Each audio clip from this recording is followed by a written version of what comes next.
I cannot be jealous. It can only be me. And when he watches the YouTube, I say the same thing. Not on his watch. I mean, COVID's way more contagious.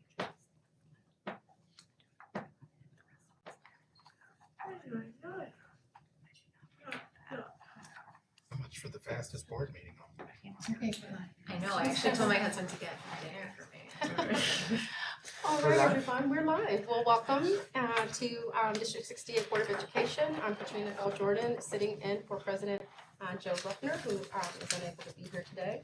And we'll start with the roll call. Bill Jordan. Here. Espinoza. Here. Joseph. Ruffner. Sturback. Here.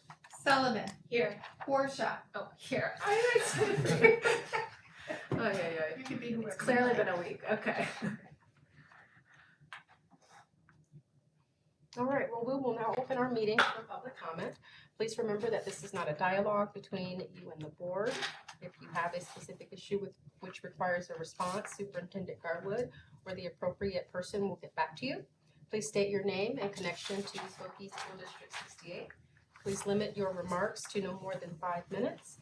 And finally, please avoid comments specific to any person, student, or staff member, respecting their right to privacy. Do we have any public comment?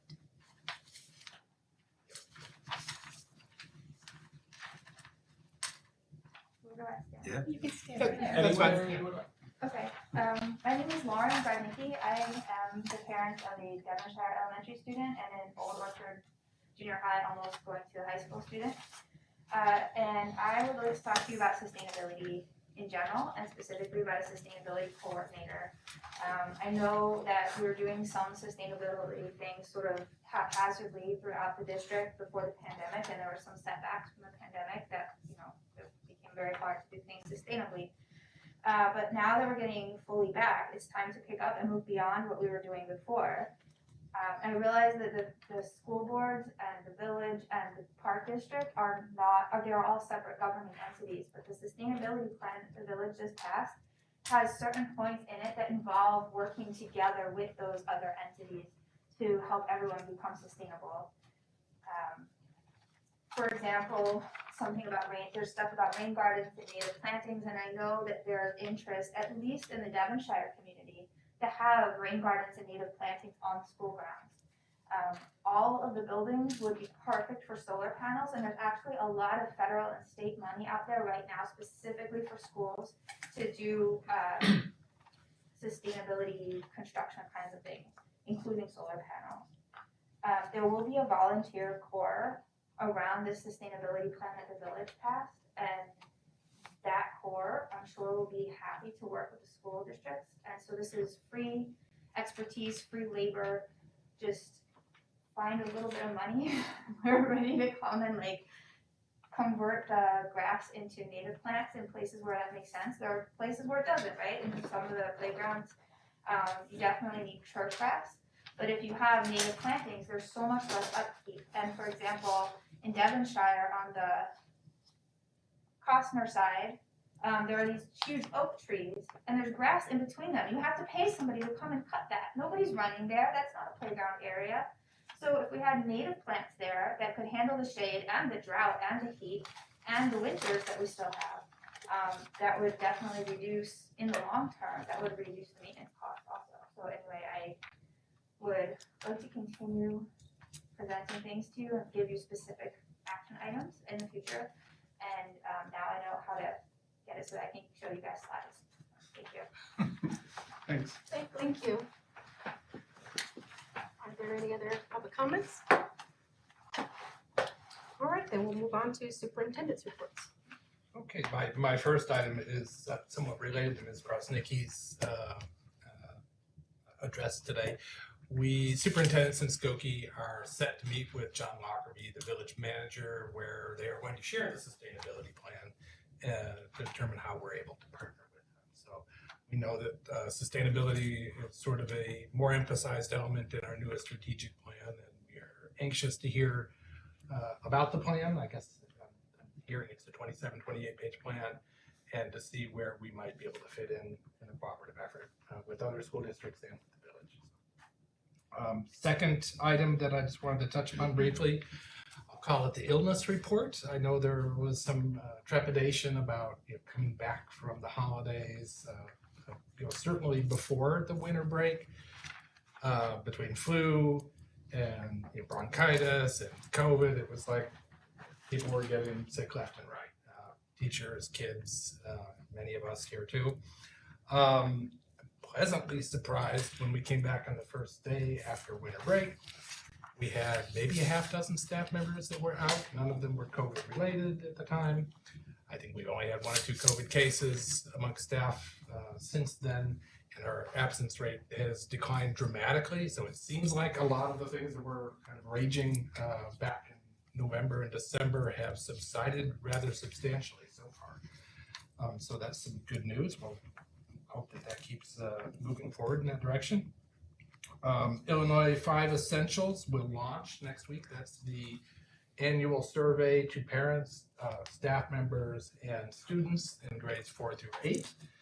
There'll be communications going out to parents about that within the next couple of days. The winter edition of Highlights is being worked on now and will probably go out before the end of January or by the end of January. One of the big features there will be our new strategic plan. That will be sort of our first main vehicle to communicate about the strategic plan, as well as about our changes to the delivery of science at the elementary grades. And then just briefly, Dr. Samajedi shared with me today the fall to winter map growth report, and we were very heartened by some good gains and sort of movement back towards the kind of growth we were seeing pre-pandemic. I've asked her to prepare a presentation February or March that she'll come back. It's a bit of good news about student achievement. Hopefully it will make us feel like our efforts are starting to turn things around a little bit. So that's all I have for superintendent reports this evening. Thank you, Jim. So next we'll have the reading and acceptance of the minutes. This next item of business is the reading and acceptance of minutes. Excuse me. May I have a motion, please? Yeah, I call for a motion to approve the minutes from the December 15, 2022 Board of Education regular meeting. Second. Espinoza. Yes. Sturban. Yes. Sullivan. Yes. Warshaw. Yes. Bell Jordan. Yes. Thank you. Okay, the consent agenda is our next item of business. Does any member wish to remove any item for separate consideration? If no, then may I have a motion? I call for a motion to approve the consent agenda as presented, which includes the personnel report authorizing the hire and change of status of licensed staff, the hire, change of status, resignation of classified staff, including the termination of Nadira Shapley-Wells and Daniel Vernier, financial reports, pay orders and expenditures, and second readings of Board of Education policies 2.20, 2.105, 2.10, 2.265, 3.5, 3.6, 4.10, 4.140, 5.2, 5.120, 5.200, 5.290, and 7.20. Second. Sorry, don't get to those numbers. I didn't see the numbers. Sturban. Yes. Sullivan. Yes. Warshaw. Yes. Bell Jordan. Yes. Espinoza. Yes. Thank you. So on to reports and discussion items. Jeff, you have our NBSC report? I do. I got to go to the meeting this month. Once they got over the disappointment that I was not Megan, it was a really good meeting. The highlight, the main part of the meeting was a presentation by their vision department, which I knew existed. I have seen some work with children who are vision impaired. It was just an amazing presentation. The scope of what they do, the amount of training that they get. They explain the distinctions and how they work with different age levels, what it takes to be one of the COMS, which is a certified orientation and mobility specialist. They had photos of some of the work that they've done, including at least one student that's in District 68 And they couldn't have made this photo, like Photoshop, this kid is that cute. It was amazing. Just the work, again, it really blew me away. They have a total of 21 students in there right now that are part of, that this team works with. They also talked about some of the financial support they get from the state and from the federal government. One quick Price is Right game. How much does it cost to purchase a high school math book converted to Braille? Anyone want to guess?